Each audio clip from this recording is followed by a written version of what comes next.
สวัสดีลูกค้าทุกคนมื้อนี้เรามาเทกกลุ่มให้ลูกค้าเนาะทางสำเหนือเนาะ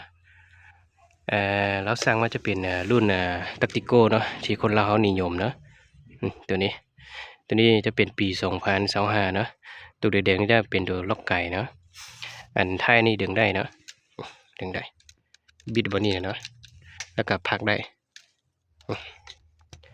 กล้องเป็นกล้อง BSA ตรงนี้มาจ้ำตรงกลางเนาะวาล์วจะเป็นวาล์วกะลิแก๊สวาล์วปั๊มไนท์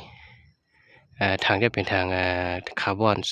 0.5 เราจะเป็นเรา TK 12 เกี่ยวนะยาว50เซนติเราจะสั่งมาเป็นเก็บเสียงสีดำล้วนเลยตัวนี้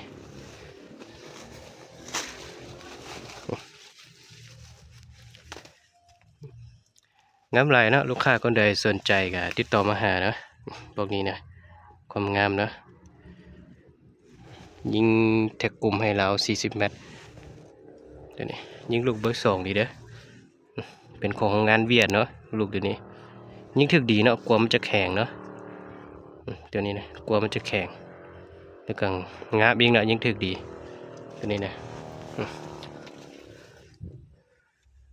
ลูกค้าคนใดสนใจก็ติดต่อมาหาเลยเด้อเครื่องTacticalนี่เดี๋ยวนี้ยังมีความส่งอยู่